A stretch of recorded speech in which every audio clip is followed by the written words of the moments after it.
Question number 8। ये question circular major क्या है?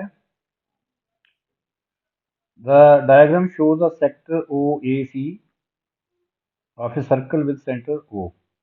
ये सेक्टर है OAC।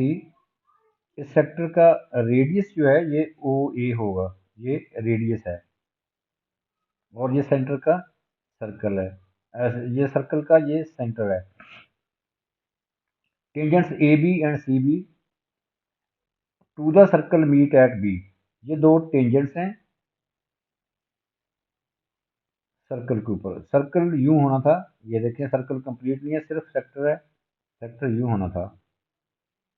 तो ये सर्कल पे outside, in this point B lies outside the circle, ये टेंजेंट है, ये भी टेंजेंट है, और टेंजेंट्स की लेंथ जो है वो इक्वल होती है, जितनी ये लेंथ है उतनी ये लेंथ है। ये प्रॉपर्टी आपने ओ लेवल में भी पढ़ी हुई है।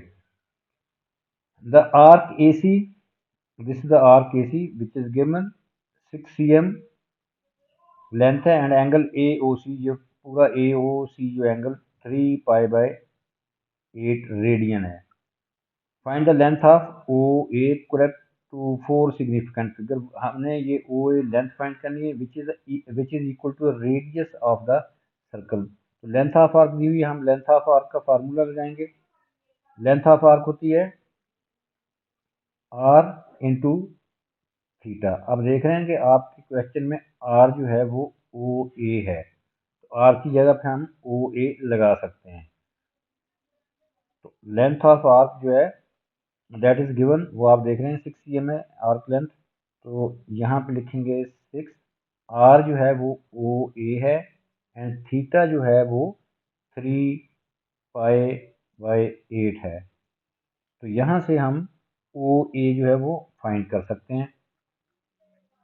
ओ ए जो है वो आ जाएगा आपके पास 6 × 8/3π। तो आपने आंसर देना है correct to 3 significant figure.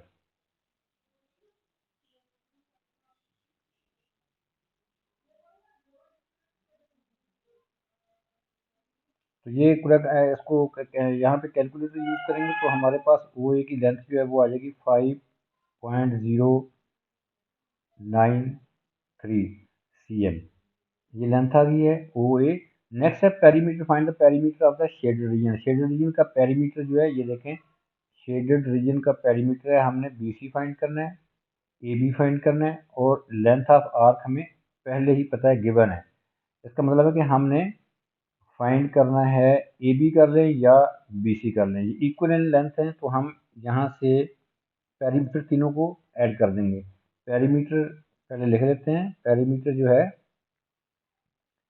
Perimeter है A B plus B C plus perimeter जो है वो A B plus B C plus length of arc. Arc कौन C? A C arc, arc A सी। इन तीनों को हम फाइंड करेंगे और ऐड कर देंगे तो हमारे पास पेरीमीटर आ जाएगा। तो सबसे पहले हम ए बी फाइंड करते हैं। ए बी जो है वो हम इस तरह फाइंड कर सकते हैं कि हम थोड़ी सी कंस्ट्रक्शन कर लेते हैं यहाँ पे अपनी डायग्राम में। बी को ओ के साथ ज्वाइन कर देते हैं। अब ये ट्राइंगल, ये जो मैंने लाइन बनाई है, ये प्रॉपर्टी है कि ये इस एंगल को, इस सेक्टर का ये एंगल है, इस पे ये लाइन जो है मैंने ये बनाई है, ये एंगल वाइज सेक्टर होगी, हाफ हाफ कर देगी एंगल को। तो एक एंगल फिर कितना हुआ? पूरा एंगल 3π/8 है, इसको 2 पे डिवाइड कर देंगे तो एक एंगल जो है ये वाला, ये 3π/16 हो जाएगा। 3π/8 को 2 पे डिवाइड किया। अब हमने करना है फाइंड ए बी। तब ओ ए बी ट्राइंगल में हम यूज करते हैं ratio. Ratio sine cos tan को कहते हैं। वो क्या करेंगे हम? O A over, sorry, A B find करना है। A B over O A. A B हमारे पास है परपेंडिकुलर इस ट्राइंगल में, ओ ए बी ट्राइंगल में perpendicular is A B and base is O A. O A हमने पहले ही फाइंड कर लिया है, तो यहाँ से हमें ए बी मिल जाएगा। A B over O A which is this, A B over 5.093, ये बन जाएगा 10। अब आपने एंगल कौन सा लेना है, ये half 3 pi by 16, 10 3 pi by 16, 3 pi by 16, 10 3 pi by 16, वो कैलकुलेटर से आप कर लेंगे। तो ए बी हमारे पास आ जाएगा, ये 5.093 जो है यहाँ पे मल्टीप्लाई हो जाएगा इसके साथ, तो 5.10, इसको लिखेंगे 5.093 मल्टीप्लाइड बाय दिस, इस tan 3 पाई बाय 4 की वैल्यू आएगी हमारे पास 0.6682, 0.6682। इसको कैलकुलेट कर लेंगे तो हम ये भी हमारे पास आ जाएगा 3.40। अब ए बी हमने फाइंड कर लिया है। अब बी सी भी इतना ही होगा कि उनके टेंजेंट इक्वल इन लेंथ होते हैं, तो बी सी भी हमारे पास वो इतना ही होगा जितना ए बी है, 3.40। अब हम इन ए बी बी सी और आर्क लेंथ हमें पहले ही गिवन है 6 है, ये हमने फाइंड कर लिए। तो यहाँ पे पुट करेंगे, पेरीमीटर आ जाएगा। तो so perimeter will be 3.40 plus 3.40 plus length of arc is 6. So finally we get perimeter is equal to 12.8 cm, correct to 3 significant figure. Next part of this question is find the area of the shaded region. देखिए अब हमने कौन सा area find करना है, area of the shaded region. Shaded region ये है, इसका एरिया कैसे फाइंड करना है।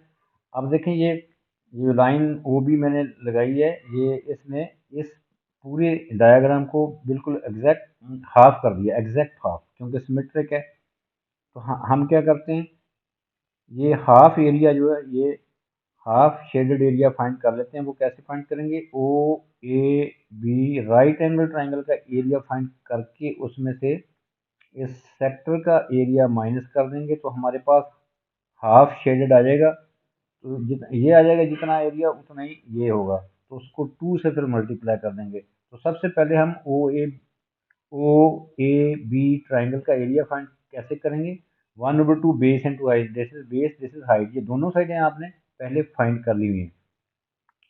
तो पहले हम एरिया फाइंड करते हैं ट्राइंगल ओ ए बी का।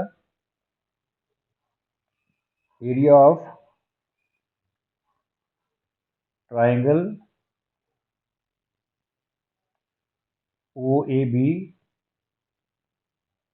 वो आएगा 1/2 बेस, बेस ये हम ले लेते हैं ओ ए को, ओ ए हमने पहले ही फाइंड किया हुआ है, ये देखें 5.093, 1/2 base 5.093 base into height. Height हमारे पास है ए बी, ए बी भी हमने फाइंड कर लिया, 3 पॉइंट, ए बी अभी फाइंड किया है 3.40। तो 3.40 ये हमारे पास एरिया आ जाएगा ट्राइंगल का 8.658। इसको अभी आपने राउंड ऑफ करके नहीं लिखना, क्योंकि फाइनल आंसर फिर उसकी जो है एक्यूरेसी है वो इफेक्ट होती है। अब हमने फाइंड करना है area of sector. Area of sector find करेंगे, कौन सा सेक्टर, ये देख रहे हैं आप, ये वाला सेक्टर। इसका एरिया फाइंड करेंगे। ये एरिया ऑफ ट्राइंगल हमने फाइंड कर लिया है, उसमें से ये वाइट वाला जो सेक्टर है इसका एरिया फाइंड करके माइनस कर देंगे तो इस शेडेड का एरिया आ जाएगा। तो 2 से मल्टीप्लाई कर दें तो फाइनल आंसर आ जाएगा। एरिया ऑफ सेक्टर का फार्मूला होता है 1/2 r² थीटा। तो 1/2 r इज वो 5.093, 5.093 इसका स्क्वायर इंटू थीटा इज 3π/16। तो इसको कैलकुलेट करेंगे तो ये बन जाएगा 7.639। ये देखें रेडियस जो है हमने वो पहले ओ ए फाइंड कर लिया हुआ है सेक्टर का। तो 1/2 r² थीटा, तो ये हमारे पास 7.639 आ जाएगा। अब area of shaded half shaded का एरिया क्या आएगा? Area of shaded half. अब इसको कैसे करना है? एरिया ऑफ ट्राइंगल जो आपने पहले फाइंड किया है, ये area of triangle minus this, तो ये बन जाएगा 8.658 minus 7.639। We get half shaded area 1.01856। तो ये हाफ है, तो area of shaded region full वो 2 से मल्टीप्लाई कर देंगे। टोटल शेडेड एरिया क्या आएगा? 2 इंटू दिस 1.01856। तो finally we get 2.04 cm square.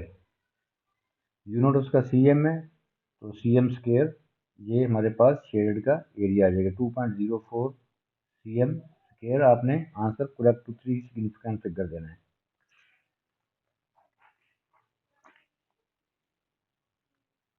Now next question is question number 9.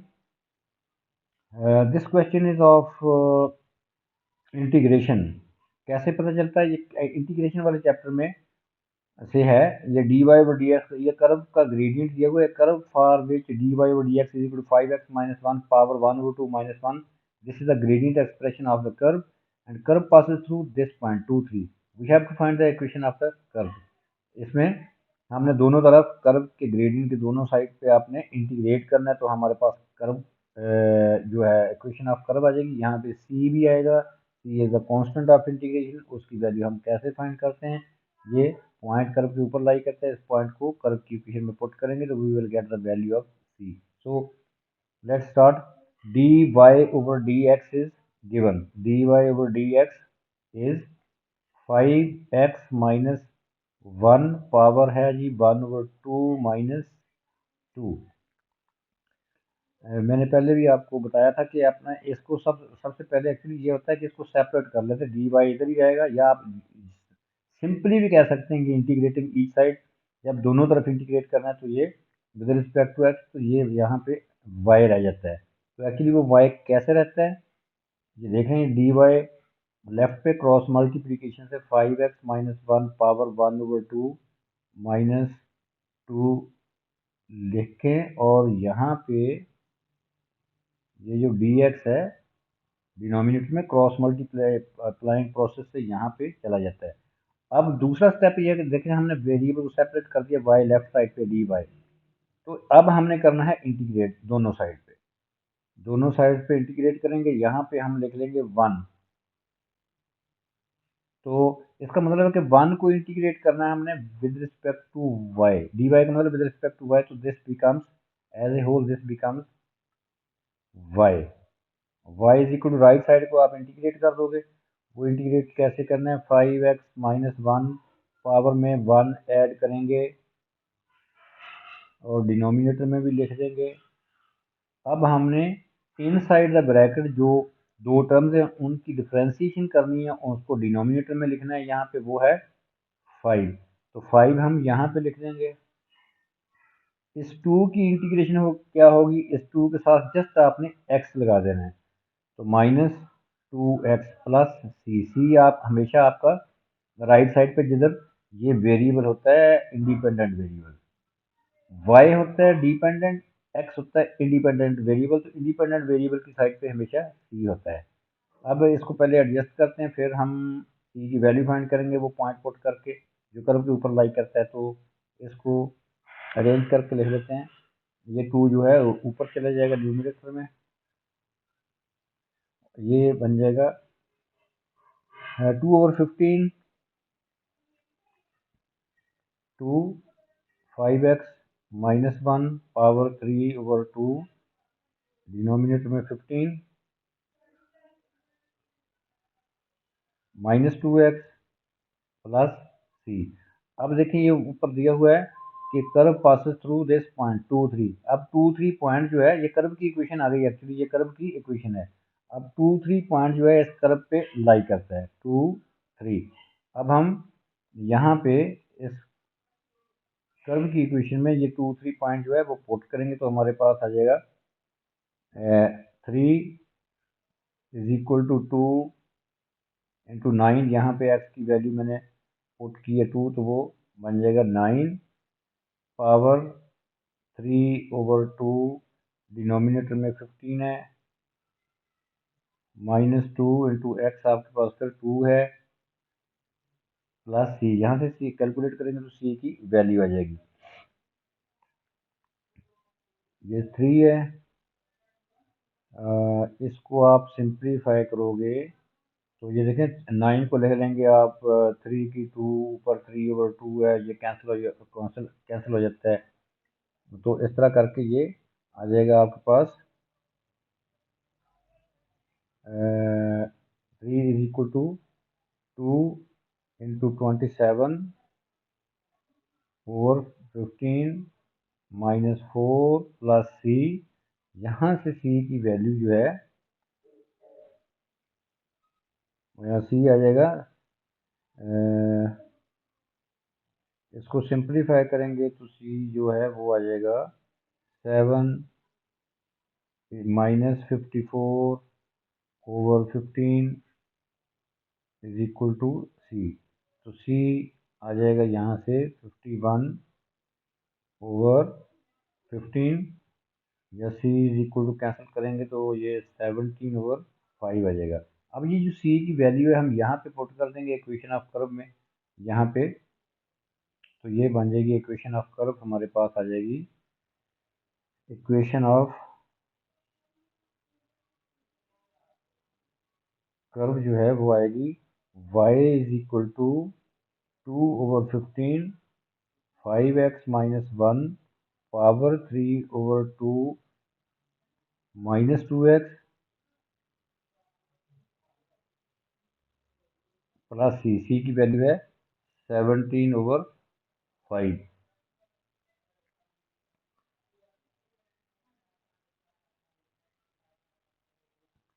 Okay, next part of this question is find double derivative d²y/dx²। तो इस dy/dx हमने पहले ही फाइंड कर लिया हुआ है, dy/dx ये देखें पहले ही हम फाइंड कर चुके हैं dy/dx। उसको दोबारा डिफरेंशिएट करना है विद रिस्पेक्ट टू x, तो dy/dx है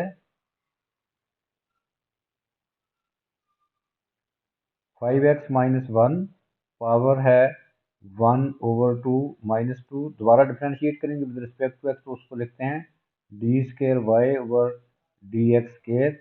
ये बन जाएगा, पावर स्टार्ट में आ जाएगी, पावर 1 माइनस कर देंगे पावर में से, इनसाइड द ब्रैकेट जो भी है टर्म्स दो इनकी डिफरेंशिएशन है, ये 5 से मल्टीप्लाई भी करेंगे, -2 है तो 2 की डिफरेंशिएशन क्योंकि कांस्टेंट है 0 होती है, तो सो फाइनली हमारे पास डबल डेरिवेटिव जो है वो आएगा 5/2 5x -1 power -1/2। Okay, next question number 3, part 3 जो है इसका, इसमें हमने क्या करना है, find the coordinates of the stationary point. Stationary point coordinate find करने हैं stationary point of the curve. Stationary point के लिए क्या होता है, ग्रेडियंट की वैल्यू 0 होती है, इसको 0 पुट करेंगे, यहाँ से x की वैल्यू आएगी। फिर आपने आगे बताना है showing all necessary working determine the nature of the stationary point. उस स्टेशनरी पॉइंट की नेचर बतानी है, उसका मतलब ये होता है कि वो पॉइंट कर्व के ऊपर मैक्सिमम है या मिनिमम है, इसी को बोलते हैं nature of the stationary point. तो फॉर स्टेशनरी पॉइंट के लिए क्या करते हैं, ग्रेडियंट को हम 0 पुट करते हैं, d y over d x जो है वो 0 होगा। तो जब d y over d x को 0 पुट करना है तो वहां से x की वैल्यू हमारे पास आएगी। ये देखिए ये ग्रेडियंट है d y by d x, 5x-1 power है इसकी 1/2 -2 इज इक्वल टू 0। 2 को राइट पे ले जाएं, 5x-1 power 1/2 is equal to 2। दोनों तरफ स्केयर लें ताकि ये स्केयर रूट जो है 1/2 खत्म हो जाए। 5 taking square each side we get 5x-1 is equal to right side का स्केयर दैट इज 4। यहाँ से x की वैल्यू आ जाएगी, यहाँ से 1। अब हमने नेचर फाइंड करनी है कि x इज इक्वल टू 1 तो आ गया, लेकिन ये x इज इक्वल टू 1 जो है ये कोऑर्डिनेट जो है ये मैक्सिमम पॉइंट का या मिनिमम पॉइंट का, उसके लिए हम डबल डेरिवेटिव लेते हैं। डबल डेरिवेटिव में ये x की वैल्यू पुट करके देखेंगे साइन डबल डेरिवेटिव का, अगर पॉजिटिव आ गया तो मिनिमम, अगर नेगेटिव आएगा तो मैक्सिमम। डबल डेरिवेटिव हमने फाइंड ये किया हुआ है, डबल डेरिवेटिव में वैल्यू ये पुट करते हैं तो वो इसकी नेचर बताएगी, उसका साइन इसकी नेचर बताएगा कि मैक्सिमम है या minimum. Nature of the stationary point, तो d square by over d x square जो है वो हमारे पास है 5/2 5x-1 पावर -1/2। अब हमने x की वैल्यू 1 पुट करनी, तो डबल डेरिवेटिव का साइन देखना है क्या है, वही नेचर बताएगा। 5/2 1 पुट करेंगे तो 5-1 4, 4 पावर -1/2, तो ये बन जाएगा 5/2 4 की पावर -1/2 जो है, ये 4 को हम 2 की 2 ले लेते हैं, ऊपर जो है -1/2 है, ये कैंसिल हो जाएगा, 2 की पावर -1 दैट इज 1/2, तो ये आ जाएगा 1/2 दैट बिकम्स डबल डेरिवेटिव जो है clearly that is positive, this is positive. ये डबल डेरिवेटिव की वैल्यू पॉजिटिव क्या इंडिकेट करती है कि ये x इज इक्वल टू 1 पे जो स्टेशनरी पॉइंट होगा वो होगा ये minimum at, this shows that ये डबल डेरिवेटिव की वैल्यू पॉजिटिव आई है, this shows that at x is equal to 1 वो स्टेशनरी पॉइंट जो होगा वो मिनिमम होगा।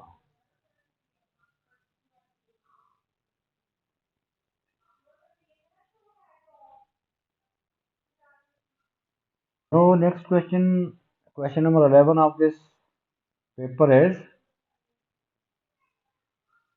the diagram shows a shaded region। ये shaded region आपको नजर आ रहा है, shaded region bounded by y axis, shaded region y axis ने बाउंड किया हुआ है।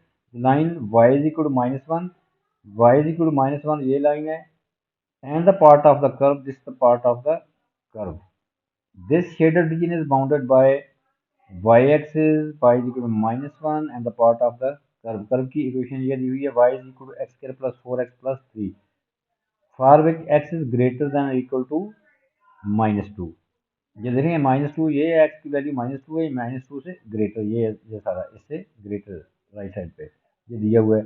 Express x square plus 4x plus 3 in this form, आपको पहले ही पता है कि ये फॉर्म कौन सी होती है, ये कंप्लीटिंग स्केयर फॉर्म होती है, क्योंकि ये क्वाड्रेटिक एक्सप्रेशन है तो इसको आपने कंप्लीटिंग स्केयर फॉर्म में लिखना है। ए बी यहाँ पे कांस्टेंट है, hence for x is greater than equal to -2 x plus x in terms of y, ये बात की बात है, पहले आपने इसको कंप्लीटिंग स्केयर फॉर्म में लिखना है।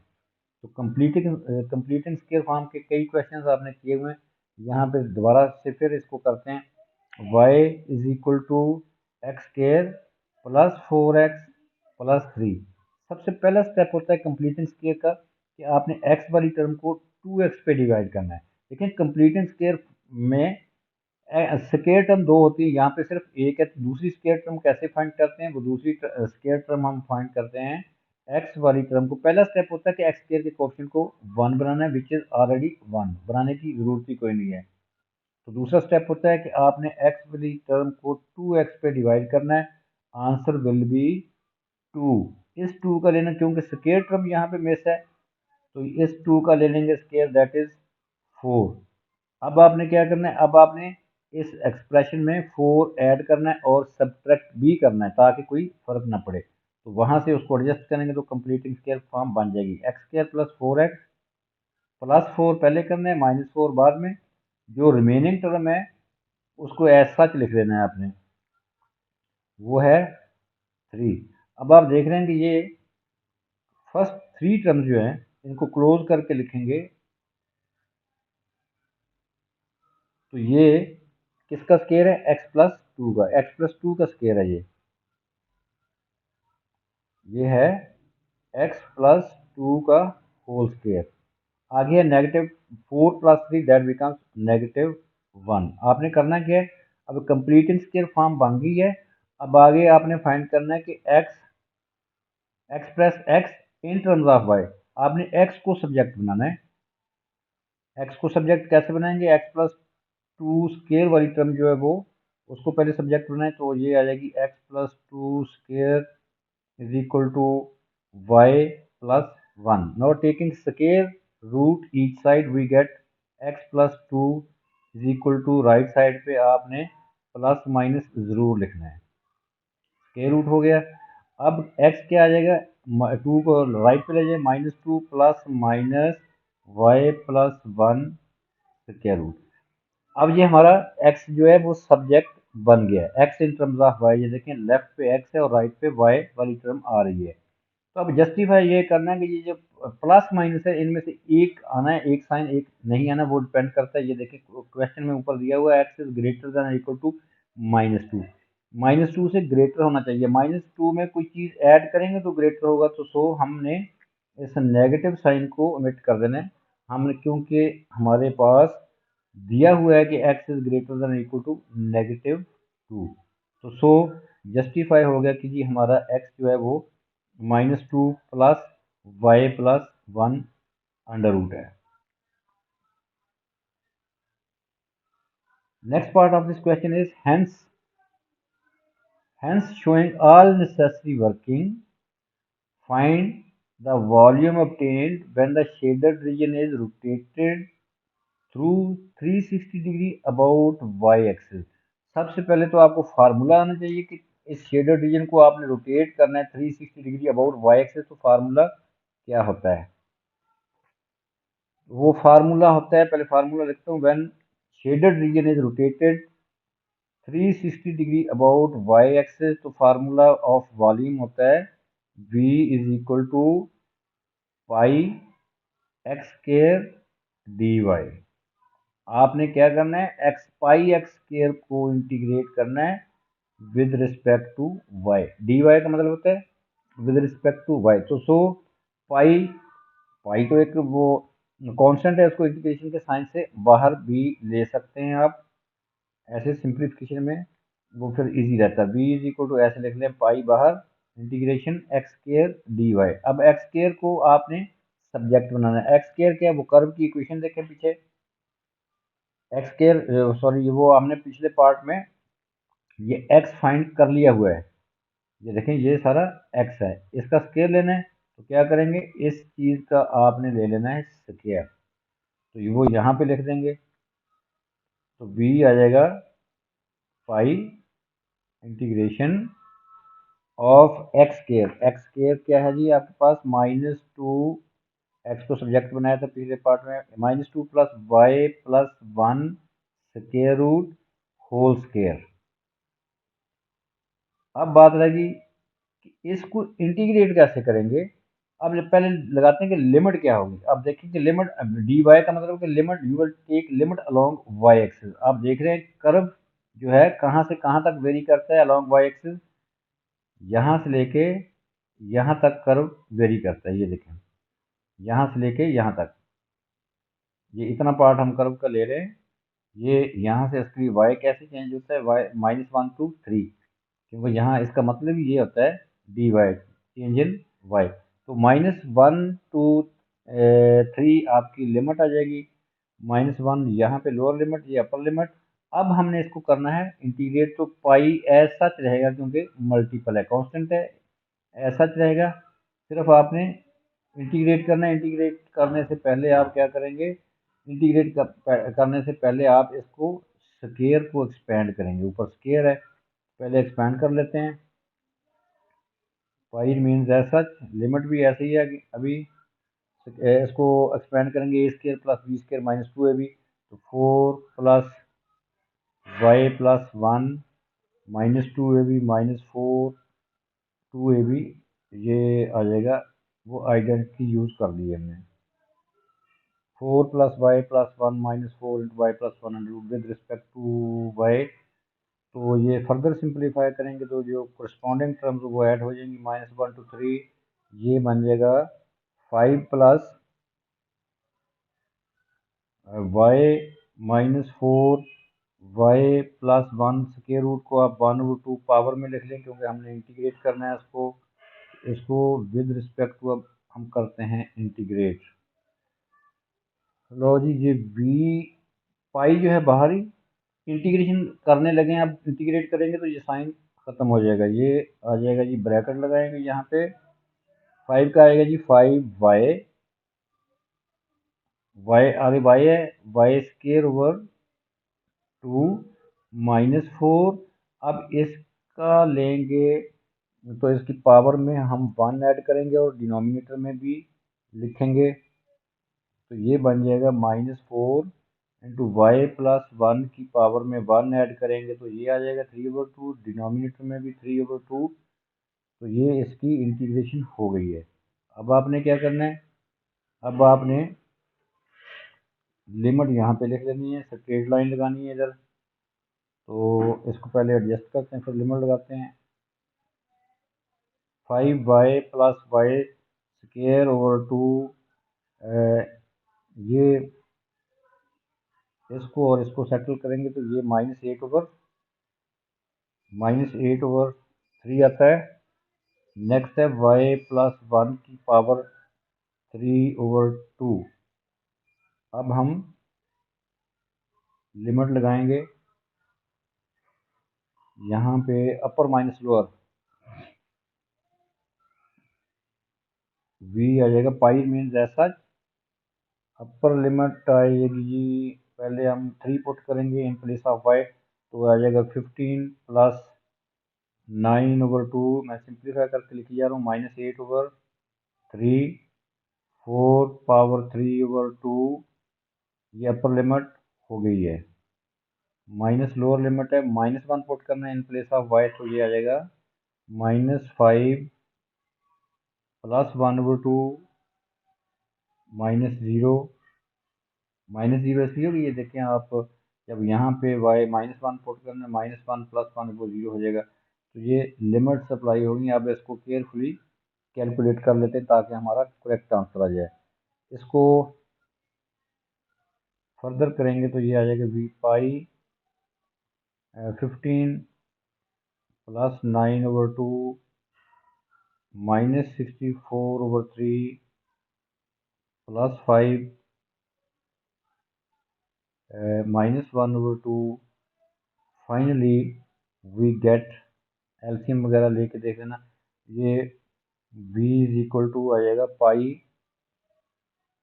इंटू इंटू आएगा 20 प्लस 4 -64/3। इसको हम एलसीएम से कर सकते हैं। तो finally answer will be v, जो v है वॉल्यूम, वो आ जाएगा 8 पाई/3। This is the answer.